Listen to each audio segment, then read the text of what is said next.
मोठ्या प्रमाणात हा चंद्रपूर जिल्हा औद्योगिक जिल्हा आहे।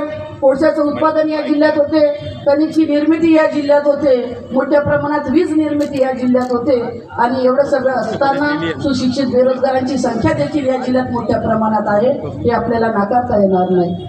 जेव्हा तुम्ही स्वतःला विकास पुरुष म्हणता, मग या जिल्ह्याच्या जडणघडणीत आपण काय काय योगदान दिलं ते तरी आम्हाला सांगितलं पाहिजे।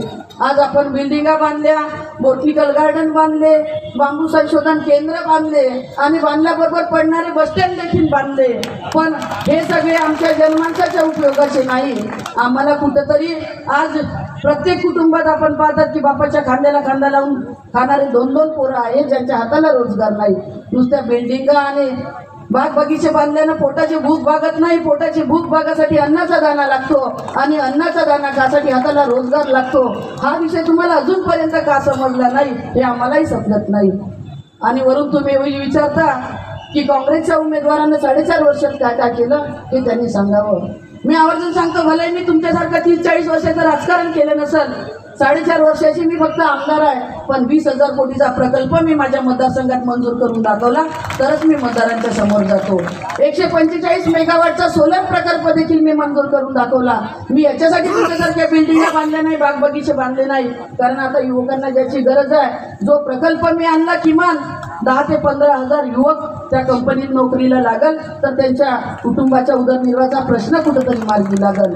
आज या 10 वर्षाच्या काळात मध्यंतरी फक्त 2.5 वर्ष हे महाविकास आघाडीचं सरकार होतं। उर्वरित सगळे दिवस आपण बघितलं की भाजपची सत्ता होती। या भाजपच्या सत्ते असताना काय काय यांनी केलं हे सांगितलं पाहिजे। आणि वरून तेच विचारतात की काँग्रेसने 70 वर्षात या देशाला काय दिलं। कुठंतरी आपली बाजू मांडत असताना ज्या पद्धतीनं भाजपचे लोक आपली बाजू मांडतात, 5 रुपयाचा बिस्किटचा पुडा दे, पण सोशल मीडियावर एवढी न्यूज। आमच्या लोकांना ते करता येत नाही। आमचे लोक एखादा कुटुंबाचा मृत्यू जरी झाला असेल आणि 50,000 जरी आर्थिक मदत करत असेल तरी पण ते त्यांना पाहिजे तसं व्हायरल करता येत नाही। म्हणून आज सगळ्यांना आपल्याला विनंती करतो की काम कमी केलं तरी चालते, पण कामाचा प्रोपोगंडा भाजपासारखा करायला शिका, त्याच्याशिवाय आपली प्रसिद्धी होणार नाही।